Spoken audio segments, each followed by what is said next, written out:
वीतराग विज्ञान। नमो ताहि जात भये अरहंतादि महान। करि मंगल करि हो महा ग्रंथ करण को काल। जात मिल समाज सब पावै निज पद राज। मिथ्या देवादिक भजे हो है मिथ्या भाव। तज तिन को सांचे भजो यह हित हेतु पाव। यह हित हेतु पाव। आचार्य कल्प पंडित टोडरमल जी द्वारा रचित यह मोक्ष मार्ग प्रकाशक ग्रंथ विराजमान है और इसमें हम कुदेव के स्वरूप का निरूपण भी समझा और उसका प्रतिषेध पंडित साहब ने यथा योग्य कर दिया। अब कुगुरु का स्वरूप और उसका प्रतिषेध चल रहा है। बात कुगुरु जैसे कल बताया, कुगुरु कोई व्यक्ति विशेष के प्रति बात नहीं चल रही है। उस व्यक्ति विशेष में अपनी जो मान्यता है उस संबंधी बात चल रही है। क्यों? क्योंकि उस व्यक्ति विशेष का जो है तो है, लेकिन हम उसको फॉलो करें, हम उसका अनुनय विनय करें, इसमें अपनी श्रद्धा हानि जा रही है और अपने संसार परिभ्रमण की कीमत पर यह सब कार्य हम कर रहे हैं।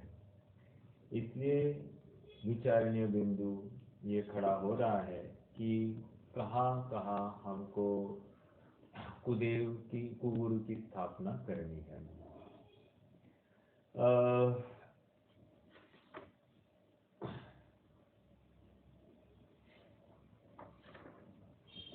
Page number 178।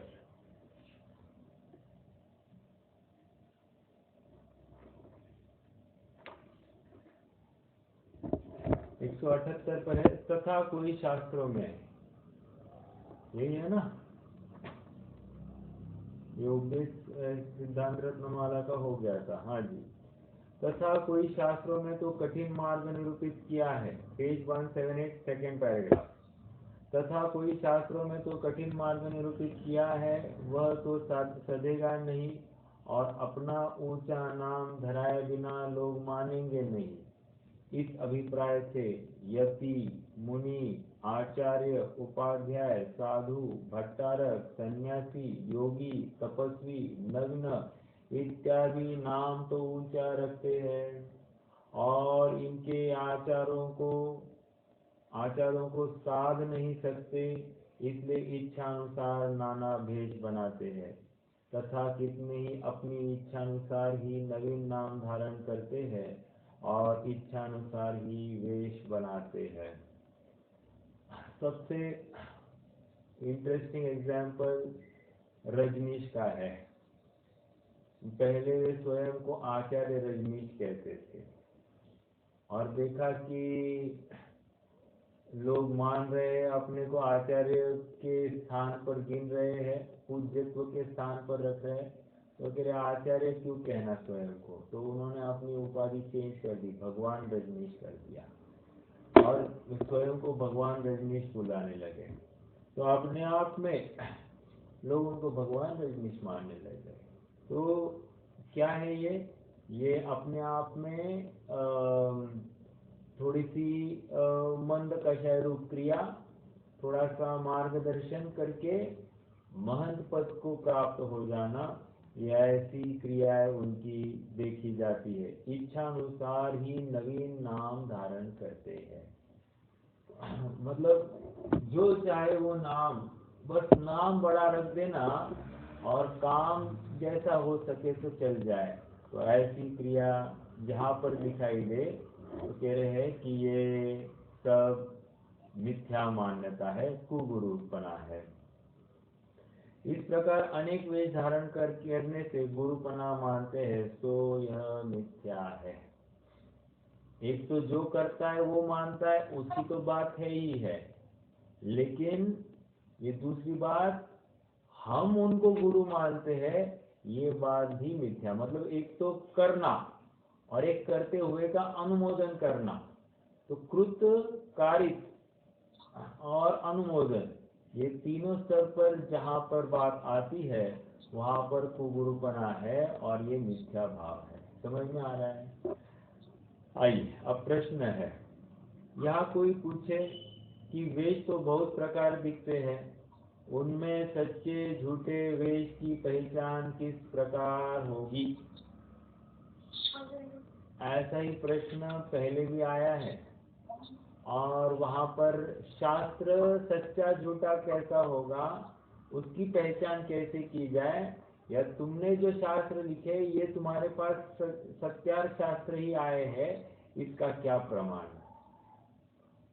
तो पंडित साहब ने कहा कि जो विद्वान होते हैं वे ठगाए नहीं जाते, एक आध विद्वान ठग भी जाएगा लेकिन सभी ठगाए नहीं जा सकते। एक वे बड़ा वहां पर उदाहरण दिया जौहरी का, जैसे मोती है, वे मोतियों में खोटे मोतियों को अलग करता है और खरे मोतियों का ही भाव देता है, दाम देता है। उसी प्रकार जो विद्वान होते हैं वे गलत रीति चलने नहीं देते। ये बात वहां पर आई थी। अब सेम यहाँ पर प्रश्न खड़ा किया है कि हम सच्चे झूठे का निर्णय कैसे करें, क्योंकि हम तो कमजोर है, हम किसी का विरोध करने में हम समर्थ नहीं, हमारे पास कोई ऐसा वाक चातुर्य नहीं, ना हमारे पास कोई आगम प्रमाण है, तो हम कैसे उनको विरोध कर पाएंगे? समझ में आया? तो हमारी एक तो ज्ञान की कमी कहो, क्षम की कमी, जिसको लेकर हम उनको क्रॉस चेक नहीं कर सकते। तो यहाँ पर पंडित साहब अब एक छंद, एक श्लोक देने वाले हैं, दर्शन पाउर की गाथा दे रहे हैं। ये हम अरे क्या हो गया आरम, थक गए क्या? हाँ, माइक आपका म्यूट कर दो।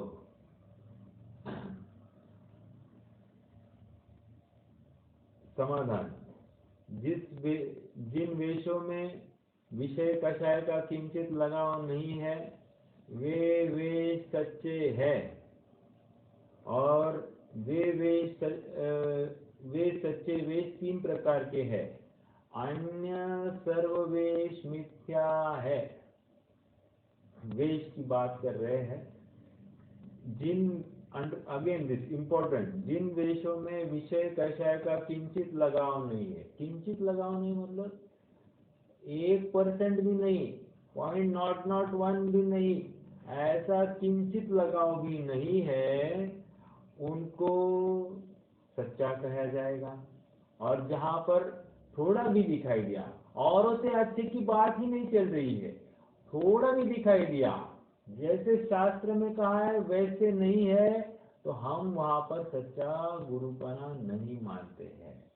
देखो बहुत कठोर बात है और इसको लेकर बहुत विद्रोह भी होता है, लेकिन क्या करें, अपना मोक्ष मार्ग खड़ा है ना। हमारे मोक्ष मार्ग की आहुति तिलांजलि देने की कीमत पर हम ये बात नहीं कर सकते हैं। हाँ जी, देखो अभी तर्क कितने जबरदस्त है, और एक मार्मिक तर्क है, ये तर्क हमको जचते ही जचते है, इसलिए विरोध कुछ भी नहीं है। वही षट पाहुड़ में कुंद कुंदाचार्य ने कहा है। अब यहाँ पर षट पाहुड़ कहाँ, कैसे? अष्ट पाहुड़ है। देखो आचार्य कुंद कुंद ने 84 पाहुड़ लिखे थे, उसमें आज 6 पाउड़ ही उनके ज़माने में, और पंडित साहब के ज़माने में 6 पाउड़ ही मिले थे, तो उन्होंने 6 पाउड़ कहा, और आगे चलकर और 2 पाउड़ मिले तो उसको 8 पाउड़ नाम पड़ा। ठीक है, तो क्या कह रहे हैं, दर्शन पाउड़ की बात है। एगम जिणस्वरूपम, कोई अर्थ करेगा बिना नीचे देखे। एगम जिणस्वरूपम विधियम उक्किठ सावयाणम तु अवरठियान तय्यम चौथ पुनलिंग दंशनम णत्थि। चौथ पुनलिंग दंशनम णत्थि, चौथा लिंग नहीं है, 3 लिंग है, स्त्रीलिंग, पुरुष लिंग और नपुंसक लिंग। ऐसी बात नहीं समझना। क्या यहाँ पर तो ये बता रहे हैं पहला लिंग मुनि का लिंग, ओके। दूसरा विधिय, विधिय मतलब दूसरा उक्किठ सावयानम, उत्कृष्ट श्रावक का दूसरा लिंग है। और तीसरा अवरठियान तय्यम, अवरठियान मतलब वहां पर आरिकाओं का तीसरा।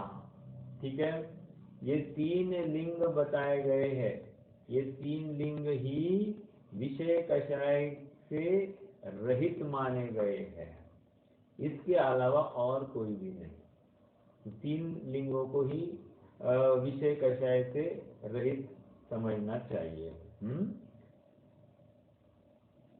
एक तो जिन स्वरूप का निर्ग्रंथ दिगंबर मुनिलिंग, दूसरा उत्कृष्ट श्रावकों का रूप 10वीं 11वीं प्रतिमाधारी श्रावक का लिंग, तीसरा आरिकाओं का रूप, यह स्त्रियों का लिंग। ऐसे 3 लिंग तो श्रद्धान पूर्वक है, तथा चौथा कोई लिंग सम्यक दर्शन स्वरूप नहीं है। Very important point to be noted. यहाँ पर उन्होंने दूसरा उत्कृष्ट श्रावकों का रूप में 10वीं 11वीं प्रतिमाधारी श्रावक ऐसा लिया है। समझने की बात, 10वीं प्रतिमाधारी को भी उत्कृष्ट लिंग में उन्होंने ले लिया है। चलिए, ऐसे यह 3 लिंग तो श्रद्धान पूर्वक है, तथा चौथा कोई लिंग सम्यक दर्शन रूप नहीं है। प्रश्न क्या था, सच्चे झूठे का निर्णय कैसे करें? तो बात कहाँ से चालू कर दिए, सच्चा भेष क्या है, सच्चा भेष की पहचान क्या है। ठीक है, भावार्थ, इन 3 लिंग के अतिरिक्त अन्य लिंग को जो मानता है वह श्रद्धानी नहीं है, मिथ्या दृष्टि है। तथा 3 वेशियों में कितने ही वेशी अपने वेश की प्रतीति कराने के अर्थ किंचित धर्म के अंगों को भी पालते हैं। मतलब इन वेशियों में, मतलब बाहर से तो कोई ना कोई ऐसा इन 3 जैसा ही कोई रूप धारण कर ले, लेकिन धर्म का एक आध अंग पालते हैं और उस वेश की प्रतीति कराते हैं। जिस प्रकार खोटा रुपया चलाने वाला उसमें कुछ चांदी का अंश भी रखता है, उसी प्रकार धर्म का कोई अंग दिखाकर अपना उच्च पद मानते हैं। देखो, यहाँ पर एक शब्द आया खोटा रुपया,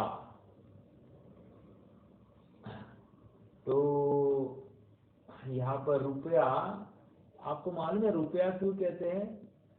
रुपया एक्चुअली ये चांदी का नाम है, रुपया। और चांदी को रूपी या ऐसा कुछ नाम है, और उससे ये रुपया बना है, और इसलिए इन्होंने शब्द भी डाला, खोटा रुपया चलाने के लिए उसमें चांदी का अंश भी मिलाता है। क्यों? चांदी भी दिखनी चाहिए, लेकिन वो खोटी है, उसमें 10% चांदी होगी और 80-90% खोटी चीज होगी, तभी तो जाकर वो चांदी के रूप में बिक पाएगा, कह रहे हैं। तो कह रहे जिस प्रकार खोटा रुपया चलाने वाला उसमें कुछ चांदी का अंश भी रखता है, उसी प्रकार धर्म का कोई अंग दिखाकर अपना उच्च पद मानते हैं। वैसे ही थोड़ा सा कोई धर्म का अंग दिखाते हैं और स्वयं का उच्चपना दिखाते हैं। समझ में आ रहा है क्या? बहुत ही गंभीर चर्चा है, क्योंकि स्वीकार नहीं होती है। देखो, निशंकित अंग आया है। निशंकित अंग में क्या कह रहे हैं? वहां पर ऐसा ही है, इसी प्रकार है। क्या? जो मोक्ष मार्ग है या मोक्ष मार्ग में स्थित जो लिंग है ऐसे ही है, इसी प्रकार है, अन्य नहीं है और अन्य प्रकार से नहीं है। मैंने वहां पर मोक्ष मार्ग की चर्चा चली, मैंने मोक्ष मार्ग में स्थित गुरु की चर्चा की। मतलब गुरु अन्य भी नहीं हो सकता, इसी रूप में हमको दिखाई देना चाहिए, और अन्य प्रकार से भी हम उसको नहीं मानेंगे। मतलब मान लीजिए भेष धारण कर दिया, लेकिन उसका अन्य प्रकार से प्रवृत्ति चलती हो तो वो भी हमको स्वीकार नहीं है, हम उसको गुरु पने में स्थापन नहीं कर सकते। क्यों?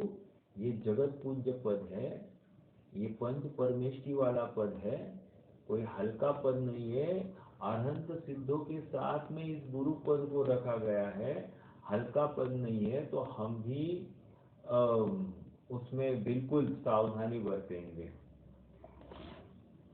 हाँ जी, आगे। जिस प्रकार खोटा रुपया चलने वाला उसमें कुछ चांदी का अंश भी रखता है, उसी प्रकार धर्म का कोई अंग दिखाकर अपना उच्च पद मानते हैं। यहाँ कोई कहे जो धर्म साधन किया उसका तो फल होगा। देखो, इसका एंटीडोट कैसे होगा? एंटीडोट मतलब उल्टा तर्क कैसे दिया जाएगा? यहाँ पर कह रहे हैं जो धर्म साधन किया उसका तो फल होगा। तो यहाँ पर अगर अपन होंगे, पंडित साहब ऐसा भी रख सकते थे, जितना अधर्म किया उसका भी फल लगेगा। समझ में आया? अधर्म हो रहा है कि नहीं? क्योंकि ये मान रहा है, जितना कहकर कुछ अंश ही मान रहा है, तो बहु अंश क्या है? अधर्म है।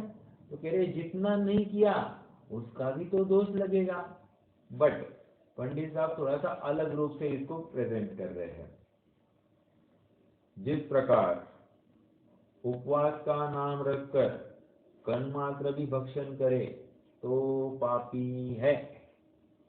क्या कहा? कितना जबरदस्त तर्क है। आज उपवास है और उपवास के नाम पर आज एक कण भी ले लिया ना अपन ने, तो हम पापी। अरे ये यहाँ तक बात करते हैं, कण वन छोड़ दो, मात्र भाव किया तो पापी। अरे वो भी छोड़ दो, आज नहीं कल क्या करना है इसका विचार आज किया तो पापी। दोष लगेगा ये उपवास में। तो कह रहे हैं ये उपवास का अपन अपनी इतनी गहराई में अपनी उस उपवास संबंधी चिंतन धारा है। देखो, जिस प्रकार उपवास का नाम रखकर कण मात्र भी भक्षण करे तो पापी है, और एकात मतलब एकाशन, एकात का नाम रखकर किंचित कम भोजन करे तब भी धर्मात्मा है। समझ में आया? क्या इन्फरेंस क्या है इसमें से? इन्फरेंस ये निकालना चाह रहे हैं कि जल्दी मत करो ऊपर चढ़ने की। अगर तुम्हारी ताकत नहीं है, अगर तुम्हारी पुरुषार्थ नहीं है, अगर तुम्हारा सामर्थ्य नहीं है, तो शो ऑफ मत करो। तुम नीचे रहो और भावना ऊपर की भाव, लेकिन ऊपर की भूमिका में गलत कार्य नहीं करना। नीचे रहकर ऊपर देखने में कोई बुराई नहीं है, लेकिन ऊपर रहकर निचला कार्य करने में महाबुराई है। ठीक है? ये मोक्ष मार्ग में या जिन मार्ग में ये बात कतई स्वीकृत नहीं है। हृदय समझ में आ रहा है क्या? मतलब गंभीरता का प्रकरण है, और ये अत्यंत निष्पक्ष बुद्धि से कोई समझने की कोशिश करे तो पाठ पढ़े। मैं कल ही बात कर रहा था, घर में कुछ लड्डू बनने, ठंडी का मौसम है, लड्डू बनने का माहौल बन गया है, जहाँ तहाँ लड्डू बन रहे हैं। तो फिर ठंडी के लड्डू, गर्मी होनी चाहिए, आदि आदि सब। तो घर वालों की मांग रही कि शक्कर के ही लड्डू बनेंगे। हमने कहा उड़द के लड्डू थे, उड़द। और उड़द हमने कहा छिलके वाले बनाओ, छिलके में पौष्टिकता ज़्यादा है, तो छिलके वाले बनाओ। घर वाले कह रहे कि काले दिखेंगे। हमने कहा काला देखना या गोरा देखना, पौष्टिकता देखना या अपौष्टिकता देखना, जहाँ पर पौष्टिकता है वो करो भाई। समझने की बात, काले से थोड़ी टेस्ट बिगड़ने वाला है, काले खाओ नहीं तो गोरे खाओ, उड़द ही खाने हैं ना, तो पौष्टिक खाने में मतलब है। तो एक हमने बचपन से गोरे ही खाए हैं, अरे गोरे खाए तो आज काले खा के देखो। बात इतनी है कि एक लड्डू संबंधी मान्यता बदलता नहीं है जी। तो फिर अपन ने जो बचपन से इतनी मतलब गुरु संबंधी जो कोई हमने देखा है, समझा है, पूजा है, उस बात को, बात से विपरीत कुछ बात काने पड़े तो हमको कितनी ठेस पहुंचेगी और कितनी स्वीकृति होगी।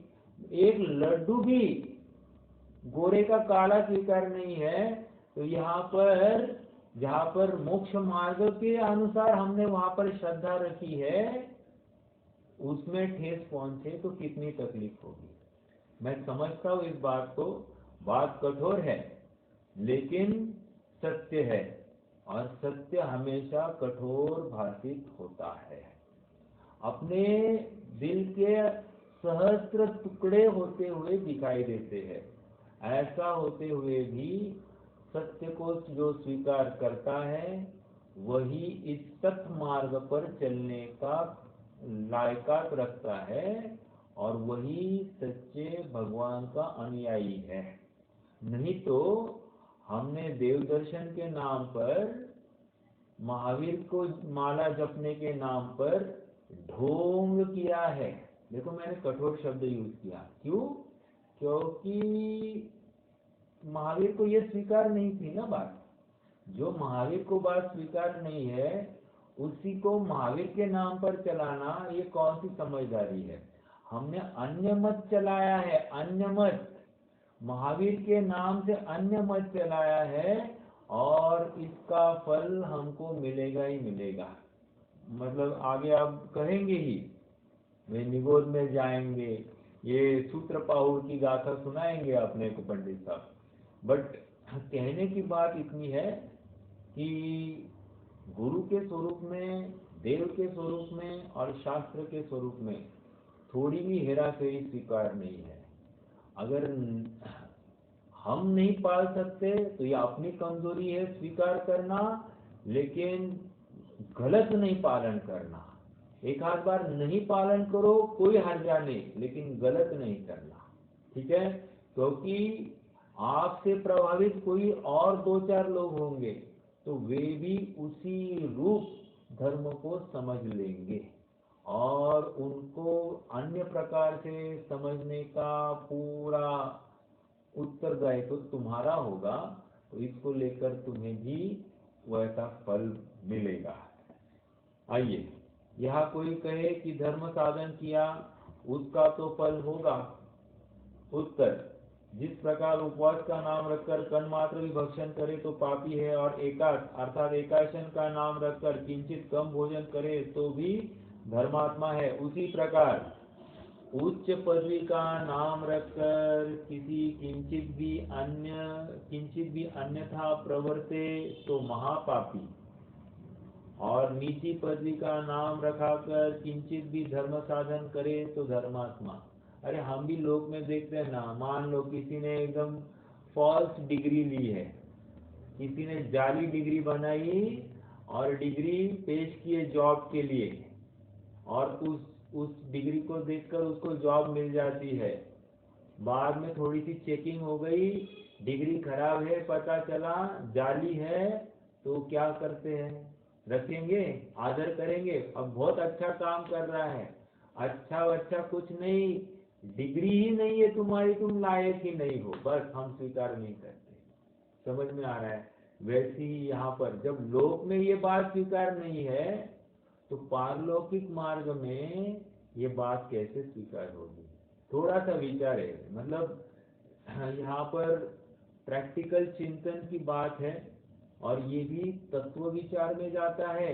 7 तत्वों का नाम पढ़ना बहुत समझदारी नहीं है, ना अकल लगती है, लेकिन 7 तत्वों का यथार्थ भाव भाषण करना और वैसी स्वीकृति करना, इसमें बहुत दम लगता है, और ये तत्व चिंतन है। और इसी को अनुप्रेक्षा कहते हैं। 12 भावना, 12 की 12 झड़ दी एकदम फटाफट, अनित्य आदि आदि, राजा राणा छत्रपति, आ ऐसा कहकर राजा सब 12 भावनाएं झड़ दी, काम नहीं होता है। और एक ये तत्व चिंतन की बात निश्चित कर ली, ऐसा ही अन्य प्रकार नहीं, उससे कई गुना ज्यादा निर्जरा होती है। मिथ्यात्व ही कपता है ना, मिथ्यात्व को ही ढील हो जाती है, और मिथ्यात्व ढीला हो गया तो अपनी चित्तरूपी भूमि थोड़ी गीली होती है, उसको लेकर ये जीव सम्यक्तों का पात्री बन सकता है। और नीची पदवी का नाम रखकर पेज नंबर 179, किंचित भी धर्म साधन करे तो धर्मात्मा है, इसलिए धर्म साधन तो जितना बने उतना ही करना, कुछ दोष नहीं है, परंतु ऊंचा धर्मात्मा नाम रखाकर नीच क्रिया करने से तो महापाप ही होता है। देखो अभी थोड़े दिन पहले ऑस्ट्रेलिया का जो कैप्टन था, उसने क्या किया था, 4 साल पहले कोई एक मैसेज डाला था, कोई गलत मैसेज डाला था। तो भले ही वो पर्सनल काम था उसका, और उसकी पर्सनल लाइफ संबंधी बात थी, लेकिन वो ऊंची भूमिका में बैठा है, और उस भूमिका के अनुसार उस गरिमा को ठीक नहीं है वो कार्य, इसलिए उसको रिजाइन करना पड़ा। मतलब हम वहां पर भी ऊंची भूमिका में बैठा है, इसलिए वो नहीं चलेगी बात। उसने कोई भी गलत कार्य किया है, वहां पर दोष लगता ही लगता है, क्योंकि स्वीकार नहीं है उस भूमिका में हल्का कार्य करना, स्वीकार नहीं है। कैप्टन मतलब एक बहुत बड़ी व्यक्ति है, और उससे अच्छा ही कार्य अपेक्षित है, थोड़ा भी कम कार्य अपेक्षित नहीं है, उसको अपना पद त्यागना पड़ा। ये तो उदाहरण दे रहा हूँ, इतने एक एक उदाहरण से अपन थोड़ा कहा ज्यादा समझ ले कि ऊंची भूमिका में बैठकर नीचा कार्य करना ये मोक्ष मार्ग नहीं है, ये संसार मार्ग है। तेज गति से हम संसार की गहराई में अनंत संसार की बीजारोपण हम कर रहे हैं, बीजारोपण कर रहे हैं संसार के, और फल चाह रहे हैं मोक्ष के, तो बात नहीं बनेगी। हाँ जी, आगे बढ़िए। इसलिए धर्म साधन तो जितना बने उतना ही करना, कुछ दोष नहीं है, परंतु ऊंचा धर्मात्मा नाम रखाकर नीच क्रिया करने से तो महापाप ही होता है। इसलिए हम भी एक लॉजिक बात है कि ओवर कमिट नहीं करना कभी भी। कहते हैं ना, ओवर कमिट जहाँ पर भी करेंगे तो फिर जैसे हम सेल्स में जाए थे, तो सेल्स वाले क्या करते हैं, हाँ ये भी करेंगे, ये भी करेंगे, ये भी करेंगे, और ऑर्डर ले लेते हैं। जैसे ऑर्डर ले ली, वो कमिटमेंट सब हवा में रह जाती है, तो फिर एक बार तो ऑर्डर मिल जाती है, अगली बार नहीं मिल सकती। क्यों? ओवर कमिट नहीं करना। तो वैसी बात है यहाँ पर ऊपर की भूमिका मतलब ओवर कमिटमेंट, मैं ये कर सकता हूँ, मैं ये कर सकता हूँ, 28 मूलगुण मैं पा सकता हूँ, और आगे चलकर देखा तो उसमें से एक आध भी ठीक से नहीं पल रहा है, एक आध भी ठीक से नहीं पल रहा है, तो कहाँ कोई ठिकाना ही नहीं रहा, तो कोई मतलब नहीं है। चलिए आगे बढ़ते हैं। वही षटफाउड़ में कुंद कुंदाचार्य ने कहा है, पहले भी षटफाउड़ की थी लेकिन वो दर्शन पाउड़ की बात थी, दर्शन पाउड़। अब किसकी बात है? सूत्र पाउड़ की बात है। क्या है? जह जाय रूव सरिसो तिलतु समेत तम नगे हस्थेसु जैले अपबहुयम तत्तो पुनर्जायिणे गोदम।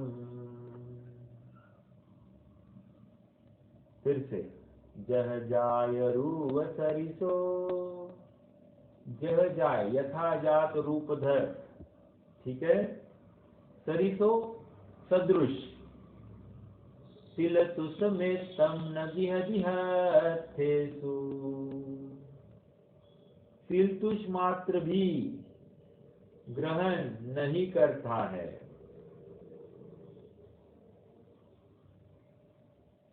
अपने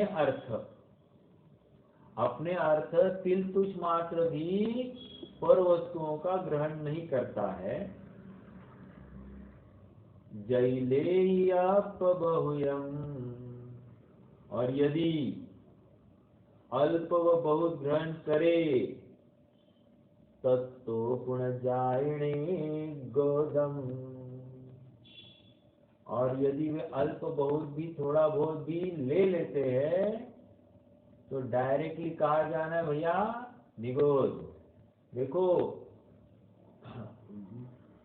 तपस्या ही की होगी, उपवास आदि अंगीकार किए होंगे, बहुत कुछ परिग्रह का त्याग भी किया होगा, हमारे पास ज्यादा परिग्रह और उसके पास थोड़ा कम परिग्रह होगा, ऐसा होते हुए भी हम तो स्वर्ग जा सकते हैं लेकिन वो निगोद जाएगा।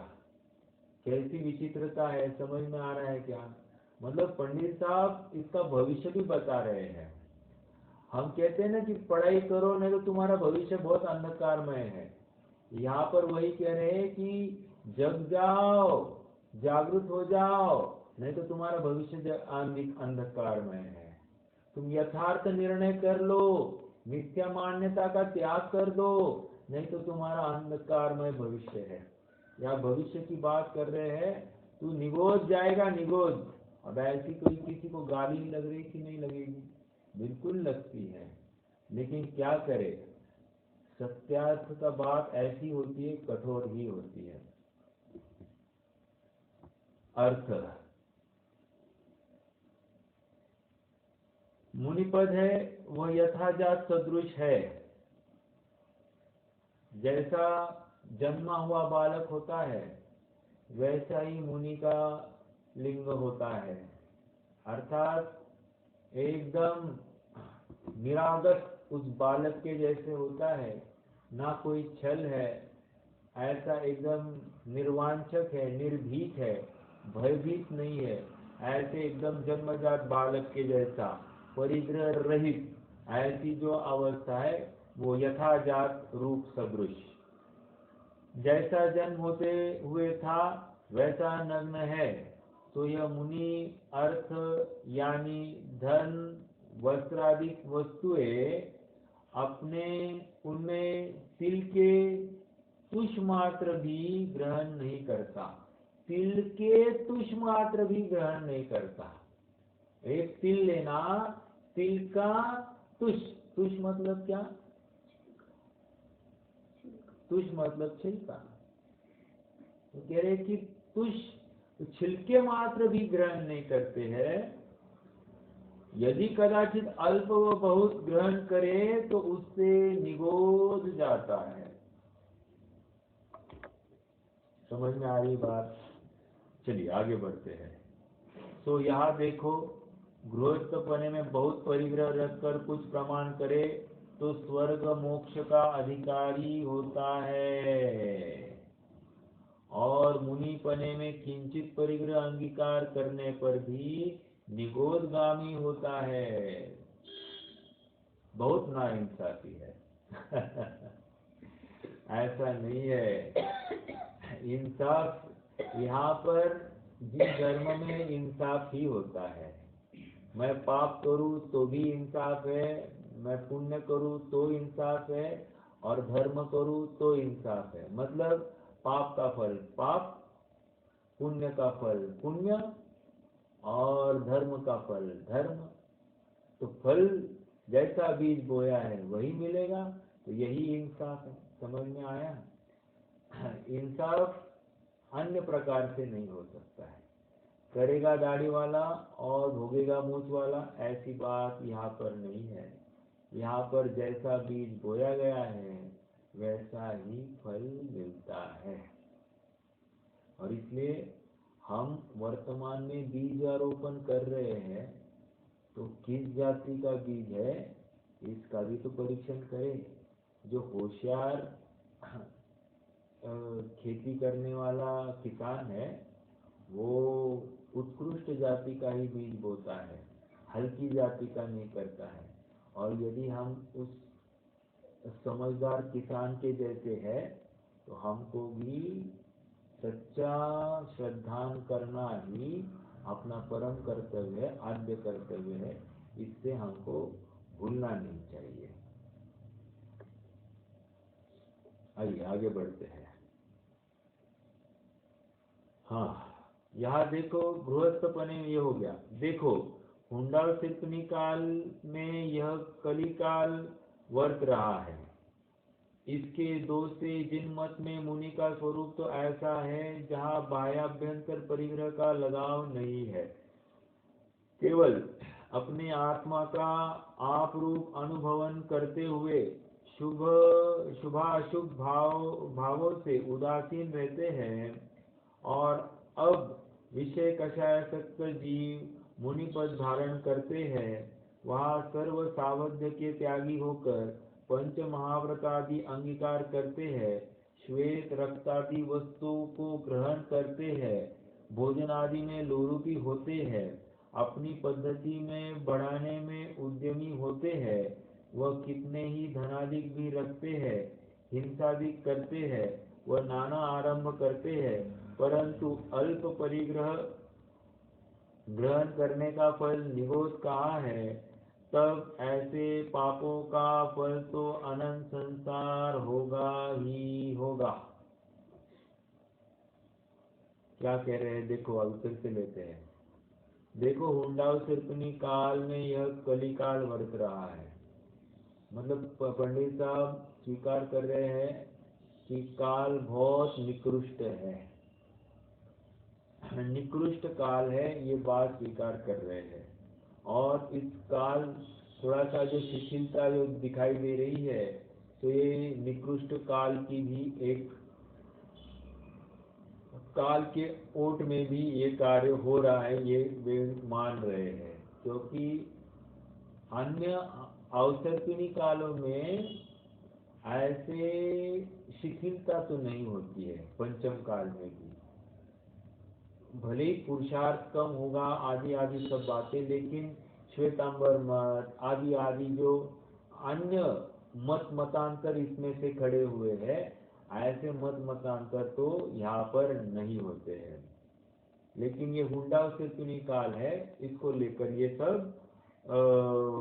अनेक प्रकार से मुनिपन गुरु यहाँ पर वर्तते हुए दिखाई देते हैं। इसके दोष में जिन मत में मुनि का स्वरूप तो ऐसा है जहाँ बाह्याभ्यंतर परिग्रह का लगाव नहीं है, केवल एक आत्मा का आप रूप अनुभवन करते हुए शुभाशुभ भावों से उदासीन रहते हैं। शुभ और अशुभ दोनों प्रकार के भावों से उदासीन, और एक अपने शुद्धात्मा में ही लीन रहने का प्रयास।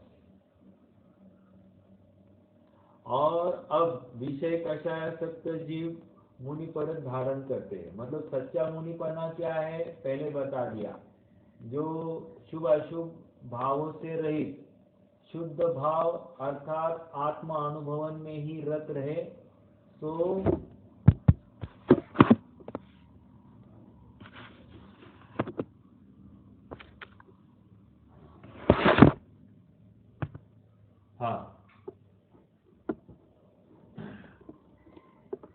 तो यहाँ पर मुनिपना, सच्चे मुनिपना की बात रखी। अब यहाँ पर काल दोष से अब मुनिपना किस रूप में है सो बता रहे हैं। और अब विषय कषायासक्त जीव मुनिपद धारण करते हैं, वहाँ सर्व सावध्य के त्यागी होकर, सावध्य मतलब आरंभ की क्रियाओं का, परिग्रह का त्यागी होकर पंच महाव्रतादि अंगीकार करते हैं, श्वेत रक्तादि वस्त्रों को ग्रहण करते हैं। 5 महाव्रत तो धारण किए बोल रहे हैं, लेकिन क्या है, वस्त्रों को अंगीकार करते हैं। भोजन आदि में लोलुपी होते हैं, बहुत भोजन इकट्ठा करते हैं और खाते हैं। बहुत करते हैं इन द सेंस उनमें त्यागी भी होते हैं, लेकिन एक को खड़ा करके वो बात चलती है। तो यहाँ पर अन्य कोई इसमें कम लोलुपी होगा उसकी बात नहीं है। वस्त्र तो रखे ही है ना, तो वस्त्र रखे इसका मतलब वे भेषी है और पक्ष से युक्त है। पंच महाव्रत यदि अंगीकार करते, श्वेत रक्तादि वस्त्रों को ग्रहण करते, भोजन आदि में लोलुपी होते हैं, अपनी पद्धति बढ़ाने में उद्यमी होते हैं। अपनी पद्धति बढ़ाने में उद्यमी होते हैं मतलब यहाँ पर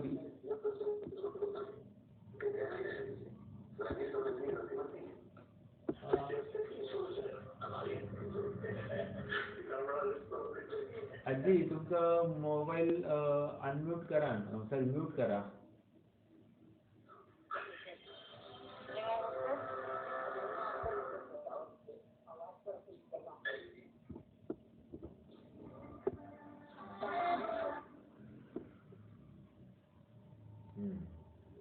ठीक है, ओके।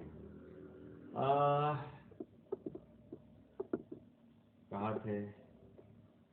हाँ, हिंसादिक करते हैं वह नाना आरंभ करते हैं, परंतु अल्प परिग्रह ग्रहण करने का फल निगोद कहा है। तब ऐसे पापों का फल तो अनंत संसार होगा ही होगा। लोगों की अज्ञानता तो देखो। अब बात आ रही है लोगों की। कोई एक छोटी भी प्रतिज्ञा भंग, अभी लौकिकता में बात कर रहे हैं, कोई एक छोटी भी प्रतिज्ञा भंग करे तो उसे पापी कहते हैं, और ऐसी बड़ी प्रतिज्ञा भंग करते देखकर भी उन्हें गुरु मानते हैं। मान लो मैंने आपको वादा किया कि मैं तुम्हें 1 लाख दूंगा, और 1 लाख दूंगा और मैंने समय पर नहीं दिया, तो मैं क्या कहता हूँ? झूठा है, राइट? वादा निभाया नहीं। और यहाँ पर तो इन्होंने महाव्रत अंगीकार किया है, और महाव्रत अंगीकार किया है मतलब इन्होंने तो वादा किसके साथ किया है? पंच परमेष्ठी, मतलब साक्षात अनंत सिद्ध भगवान को साक्षी मानकर उन्होंने ये सब वादा किया है, और उनसे वादा तोड़ा है। तो कितने पापी है, समझ में आया? जिसको लोक में हम पापी मान सकते हैं, अगर वादा नहीं निभाया तो तुम आया ना, गाना भी आता है ना, मिलने की तुम कोशिश करना, वादा कभी न करना, वादा तो आखिर टूट जाता है। वो तो अलग बात है। यहाँ तो ये कह रहे हैं कि वादा नहीं करना, क्योंकि वादा किया तो उम्मीद बढ़ती है। देखो, मैंने किसी को कमिट किया और मैंने कमिटमेंट पूरी नहीं की तो उसको आस लगती है मेरी, और आस मतलब उसको आशा रहती है कि मैं उसको मदद करूंगा, और फिर मैंने आइन टाइम पे दगा दिया तो बहुत दुखी हो जाता है। उससे अच्छा तुम उसको कमिट नहीं करते ना, तो उसको जा और फिर नहीं कहते तो उसको बुरा नहीं लगता, लेकिन तुमने हाँ कही थी और फिर नहीं कह दिया तो उसको ज्यादा बुरा लगता है। ये तो लौकिक बात है, वैसे ही यहाँ पर कह रहे हैं क्या? हिंसादिक करते हैं वह नाना आरंभ करते हैं, परंतु अल्प परिग्रह ये हो गया। लोगों की अज्ञानता तो देखो। कोई एक छोटी भी प्रतिज्ञा भंग करे तो उसे पापी कहते हैं, और ऐसी बड़ी प्रतिज्ञा भंग करते देखकर भी उन्हें गुरु मानते हैं, उनका मुनिवत सम्मान आदि करते हैं। सो शास्त्रों में कृत कारित अनुमोदन का फल कहा है, इसलिए उनको भी वैसा ही फल लगता है। मतलब क्या, हम अगर ऐसे को ही नमस्कार आदि करें, उनकी भी विनय अनुनय करें, तो हमको भी फल वही लगेगा। समझ में आया? कोई कहे क्या होता है उसमें, क्या होता है, अपने से तो अच्छे, अपने से अच्छे। उन्होंने प्रतिज्ञा कौन सी ली है भाई? जो प्रतिज्ञा लिए उस प्रतिज्ञा को वो स्टैंड कर रहे हैं या नहीं कर रहे हैं? अगर नहीं कर रहे हैं तो हम और हमारा और उनका कोई लेना देना नहीं है। सीधी सी बात है, कठोर बात है, लेकिन एकदम प्रैक्टिकल प्रैक्टिकल बात चलती है। यहाँ पर किसको बुरा लगेगा किसको अच्छा लगेगा ये बात नहीं चल रही है। यहाँ तो जो यथार्थ है उसकी बात चलती है। देखो, बहुत बार हम दुकान में जाते हैं और दुकान वाला हमको किसी चीज का एक हाथ दाम बोल दे, 100 रुपया। हमको नहीं भाई, 70 रुपए से दो, 80 रुपए से दो, 90 रुपए से, 1 रुपया कम नहीं होगा, लेना है तो लो, नहीं तो मत लो। हम नाराज हो जाते हैं उससे, ठीक है।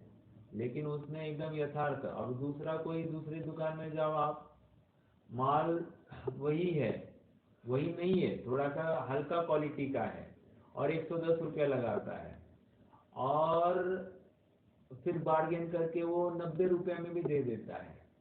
लेकिन उसने आपको हल्का माल दिया है और हम खुश हो गए आते, हाँ हमने 90 रुपये में लाया, ये तो 100 रुपया, 1 रुपया नहीं कम करता है। तो जो सत्यार्थ है वो बिल्कुल उसको ये नहीं होता है 1 रुपया कम करने का भाव। लेकिन जो छली है वो बराबर कुछ न कुछ मिलावट करता है और सस्ते में भी बेच देता है। तो कहने की बात क्या है, इतनी ही है कि यथार्थ की वैल्यू होती है, और इसलिए पूर्व नमस्कार आदि भी या श्रद्धान आदि भी यथार्थ का ही होता है, ठीक है। और कृतकारित अनुमोदन का फल लगता है। ऐसा नहीं समझना कि हम इनके साथ में है, ये कर रहे तो इनको इनका फल लगेगा, नहीं, हमको भी उसका फल लगता है। देखो, मेरी बात किसी से हो रही थी और उनका ऐसे हुआ कि उनकी धर्मपत्नी, वो धर्म मार्ग में लगे हैं वो भी, तो उसको लेकर उनकी धर्मपत्नी थोड़ी सी नाराज होकर या अपने माता पिता के कुछ कहवत में आकर या किसी कहवत में आकर वो उनका घर छोड़ के चली गई है। अब वो डिवोर्स देने तक बात आ गई है। तो ये कह रहा है कि ठीक है मैं दे दूंगा पैसा। तो यहाँ पर हमारा कहना ये है, तुम डिवोर्स देकर पिन छुड़ाना चाहते हो और डिवोर्स देने के लिए जो पैसा देने वाले हो वो क्या करेंगे, विषय कषाय में लगाएंगे। तो तुमने उनका अनुमोदन किया कि नहीं किया? देखो, संविधान की धारा अलग चीज है, मैं वो समझता हूँ, उसका विरोध नहीं है, लेकिन जल्द जल्द में तुम ज्यादा पैसे दे जाओ तो ये तो आपने उनकी अनुमोदना ही कर दी। जहाँ पर राजा ही या कोर्ट ही कहे कि भाई तुमको इतना देना पड़ेगा, तो वो हमारे माथे भार नहीं था, लेकिन हम ही कोर्ट के परस्पर पिन छुड़ाने के लिए कुछ दे दे तो उसको लेकर हमको तो दोष लगता ही लगता है। आप समझ रहे हैं मैं क्या कहना चाह रहा हूँ? तो वहां पर भी हम तो उनको अपने सामने होते तो एक रुपए की बाजारू चीज लाकर नहीं देने के लिए तैयार थे, और आप उनको अब लाखों रुपया दोगे और वो अभक्षयी चीजें सब ला ला कर खाएंगे, तो उसका किसके माथे जाएगा? सारा दोष अपने माथे आएगा। आप समझ रहे? तो हमने उनको समझाया ऐसे, तो वे भी समझ गए अपनी अपनी बात। बट कहने की बात इतनी है, कृतकारित अनुमोदन का उतना ही दोष, करने का, करवाने का, करते हुए उनका अनुमोदन। अब आप कहोगे कि हमारी तो इच्छा नहीं थी, इच्छा नहीं थी, लेकिन पैसा तो दे दिया ना, तो पैसा कम से कम जाना चाहिए था। और हमारी इच्छा उस समय, हमारी इच्छा तो बिल्कुल नहीं थी, हम तो कहते थे कि हम आप हमारे पास ही आओ तो हमारी भूमिका क्लियर रह जाती। बट यहाँ पर कृतकालिक अनुमोदन का फल उतना ही लगता है, ये हमको बिल्कुल समझना चाहिए। अब सबसे स्ट्राइकिंग पंक्तियां अब यहाँ से चालू हो रही है। मुनि पद लेने का क्रम तो यह है, पहले तत्वज्ञान होता है 1, पश्चात उदासीन परिणाम होते हैं 2, परिषादि सहने की शक्ति होती है 3, तब वह स्वयमेव मुनि होना चाहता है 4, और तब श्री गुरु मुनि धर्म अंगीकार कराते हैं 5 प्रोसेस। अब मेरा एक कहना है, फिर से पढ़ेंगे, फिर से पढ़ते हैं। देखो, मुनि पद लेने का क्रम, पहले तत्वज्ञान होता है। तत्वज्ञान मतलब कि मैं जीव हूँ और ये शरीर आदि पदार्थ मुझसे भिन्न है, ये भोजन आदि से मैं सुखी होता नहीं, ये स्त्री पुत्र आदि से मैं सुखी होता नहीं, ना इनसे दुखी होता हूँ, ये घर संपत्ति आदि जो है ये मेरे सुख के कारण नहीं है, ये शरीर के अवस्थाएं ये मेरे सुख दुख का कारण नहीं है, ऐसा निर्णय करता हुआ ये मैं नहीं हूँ, ऐसी दृढ़ प्रतीति करता हुआ मैं तो एक अजर अमर चैतन्य पदार्थ हूँ, और उस चैतन्य पदार्थ में जो अपने परिणाम को स्थित करता है, तो सहज ही वो क्या हो गया, पहले तत्वज्ञान हो गया। समझ में आया? पश्चात उदासीन परिणाम, पहले तत्वज्ञान होता है मतलब चौथा गुणस्थान, पश्चात उदासीन परिणाम होते हैं, क्या होगा, पश्चात उदासीन परिणाम 5वां गुणस्थान। ठीक है, उदासीन परिणाम होने से क्या हुआ, परिषह आदि सहने की शक्ति उत्पन्न होती है। परिषह सहने की शक्ति कहाँ आएगी?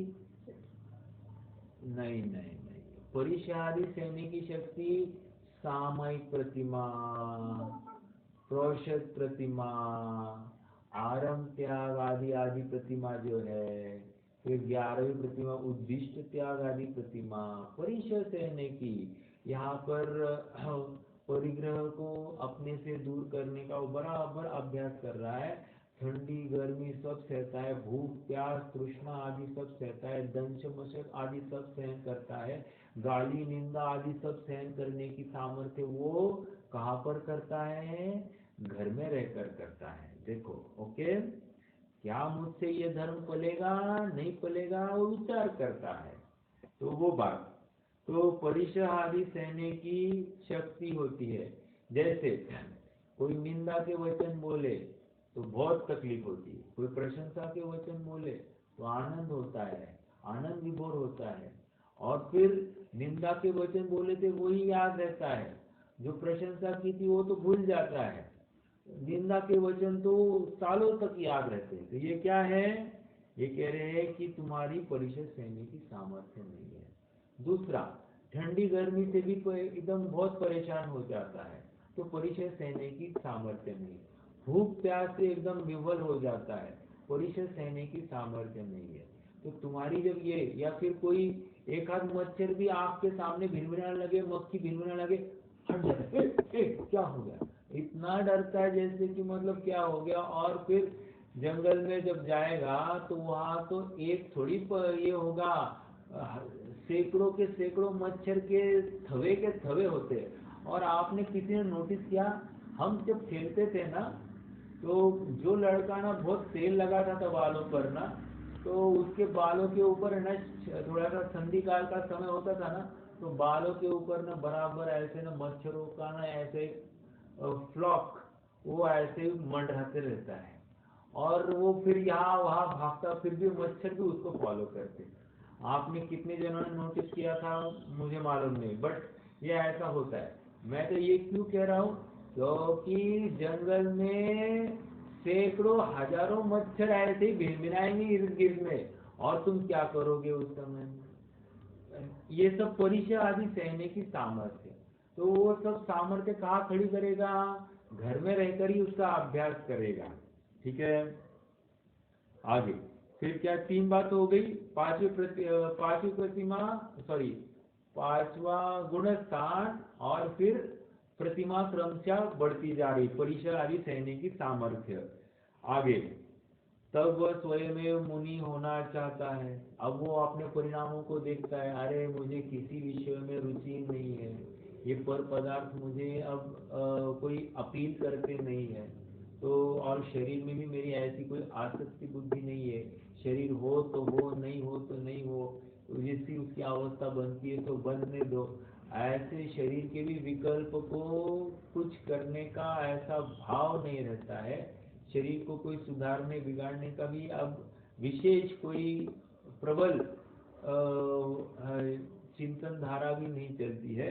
तो उसको लगता है कि हाँ, अब मैं मुनि होने के योग्य हो गया हूँ, मुझे ठंडी गर्मी दंश मशक आदि कोई भी मुझे डिगाने में समर्थ नहीं है। ये कपड़े भी मुझे अब बिल्कुल कोई तकलीफ देने में, मतलब मुझे कपड़ा भी रखना ये भार रूप भाषित हो रहा है, ऐसा उसको सहज लगने लगता है। और उसको लगता है कि मैं मुनि हो सकता हूँ। फिर वो मुनिराज के पास जाता है, दीक्षा गुरु से कहता है कि हे मुनिराज, हे भगवान, मुझे आप जैनेश्वरी दीक्षा देकर मुझ पामर को मोक्ष मार्ग में स्थापित करो। और ऐसा कहकर वो उनको विनय करता है और मुनिराज उसको सुयोग्य जानकर दीक्षा देते हैं और फिर वो उस मार्ग में बढ़ता है। अर्थात ये क्रम बता रहे हैं। अब यहाँ पर मेरा प्रश्न है, ये क्रम मुनि अवस्था वाया गृहस्थ दशा विद पंचम गुणस्थान आदि को लेकर ये वहां पर पहुंच गया, छठे सातवें गुणस्थान में। कोई ऐसा जीव है कि वो पहले ही विरक्त हो जाए और इस स्तर का विरक्त हो जाए कि उसको घर और आदि सब कुछ भी अपील नहीं करते, स्त्रियां अपील नहीं करती, कुछ नहीं, विषय भोग अपील नहीं करते, और वो निवृत्त हो जाए। और ऐसा हो जाए कि उसको किसी योग्य गुरु का संग मिल जाए तो वो मुनि दीक्षा भी अंगीकार कर ले, है तो अभी भी पहले गुणस्थान में। ऐसा होते हुए भी यह जीव कालांतर में पुरुषार्थ करके यह भी सातवां गुणस्थान प्रकट कर सकता है, इसमें विरोध नहीं है, विरोध नहीं है। लेकिन ये राजमार्ग नहीं है। राजमार्ग तो घर में रहकर पुरुषार्थ करके, तत्व ज्ञान करके, पुरुषार्थ करके, विरागी होकर फिर मुनिपने में स्थापित करना, ये राजमार्ग है। वो और ऐसे परसेंटेज कितना है कि घर से विरक्त होकर अभ्यास करके मुनि होना और बिना अभ्यास के कोई डायरेक्टली मुनि होना और उसमें अपना जीवन सुधारना, अर्थात उसमें भी सम्यक को प्रकट करना, ऐसी पॉसिबिलिटीज किसमें ज्यादा दिखाई देती है? तो पॉसिबिलिटीज ये गृहस्थ धर्म से आगे बढ़कर ये ज्यादा ठीक लगती है।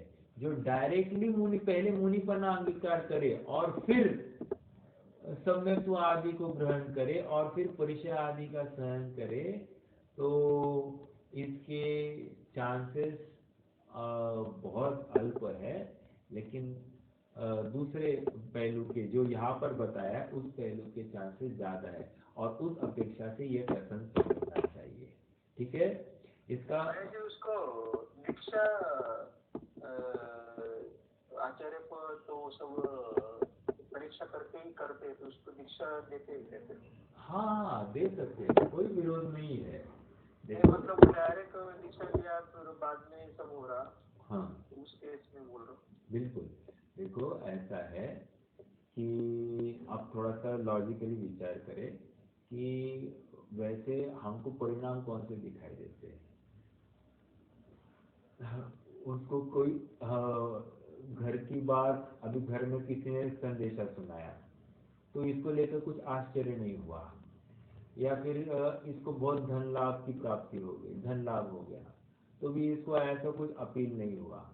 इसको मतलब हर विषय, कोई आप मीठा बनाओ, खान पान के विषय भी इसको आकर्षित नहीं करते।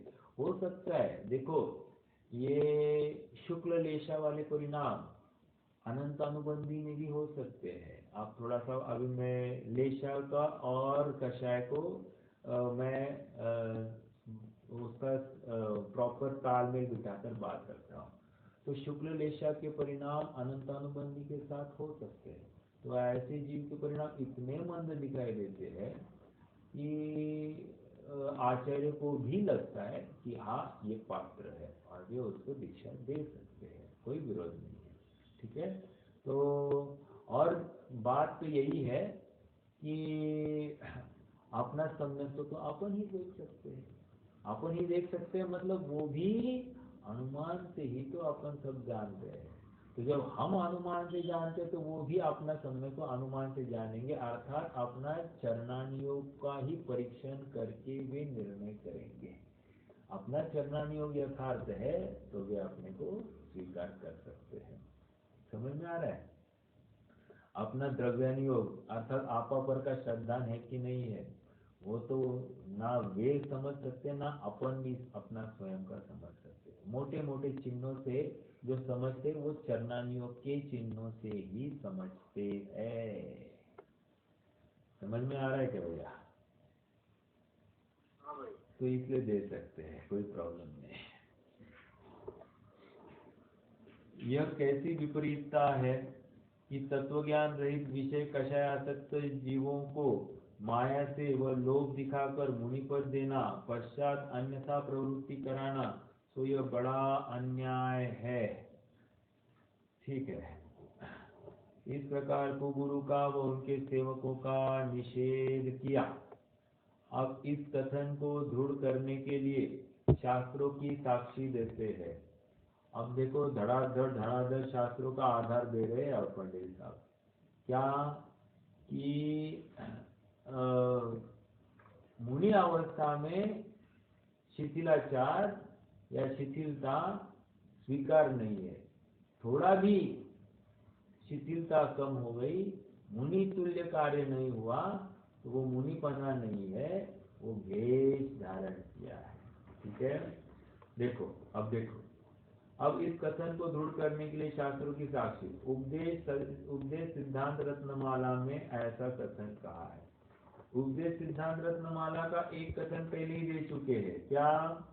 वो 5वां छंद था, जह कुवि वेसा रस्तो मुसिजमाणो विम्बणाए, अर्थात कोई वैशासक्त पुरुष धनाधिक को ठगाते हुए भी हर्ष मानता है। वैशासक्त पुरुष मतलब जो किसी वेश्या में बहुत रममान हुआ है और उसका भोग करके क्या कर रहा है, पैसे लुटा रहा है लेकिन आनंद मान रहा है। उसी प्रकार मिथ्या भेद द्वारा ठगे गए जीव नष्ट होते हुए धर्म धन को नहीं जानते हैं।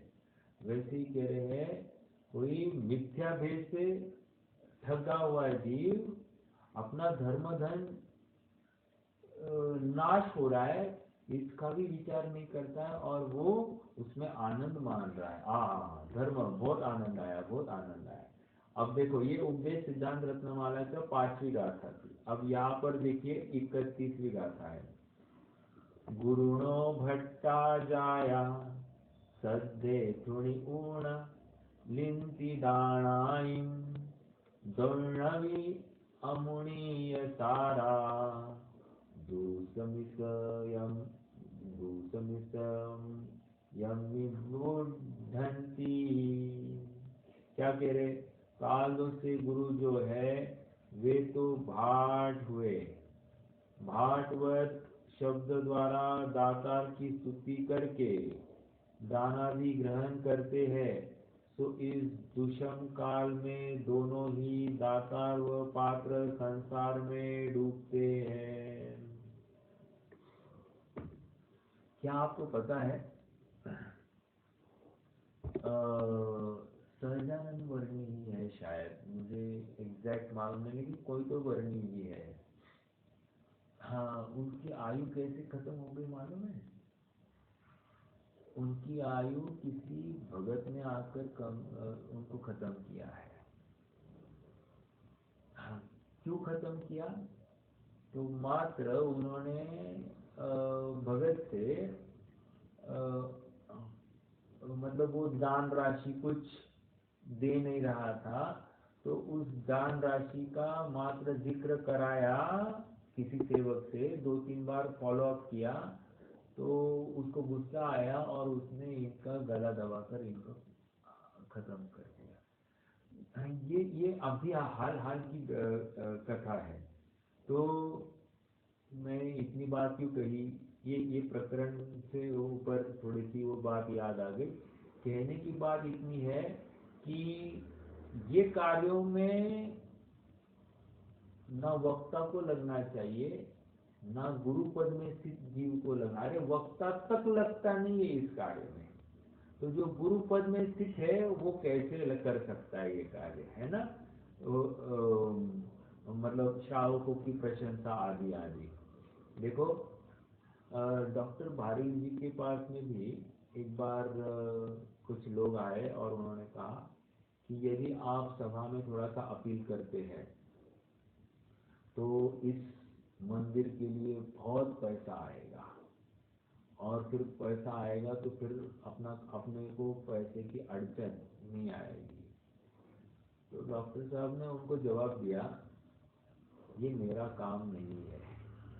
यदि मैं ये काम करूँगा तो फिर लोगों को तत्वज्ञान कौन देगा। समझ में आया। मेरा काम तो पढ़ना और पढ़ाना है। आप उसमें मुझे 1 नहीं 2 घंटे पढ़ाने को तो मैं कर सकता हूँ, लेकिन ये मांगना हरगिज हमसे नहीं हो सकता, क्योंकि मेरी वो भूमिका नहीं है। मेरा काम तत्व ज्ञान कराना है, जिनवाणी के विषय को रसपान कराना है, तो वह मैं करूँगा, इसके अलावा कुछ नहीं। देखो ये तो एक साथ में ये उदाहरण इसलिए दे रहा हूँ कि साधारण भूमिका में जो जीव है वो भी कैसी दृढ़ता से पेश आता है। वो भी चंदा के लिए, दान के लिए ऐसी खुले मन से कभी भी अपील करता नहीं है, ना विद्वान को करना चाहिए। ठीक है, जो करते हैं वो उनकी जान है। बट मैं तर्क इसलिए दे रहा हूँ कि विद्वान यदि दान राशि के लिए अपील करता है तो अपने आप में उसका मुख खराब होता है, और फिर कहीं न कहीं वो श्रोता के प्रति बंधता है, उसकी अधीनता भी उसको कदाचित स्वीकार करनी पड़ती होगी। समझ में आया।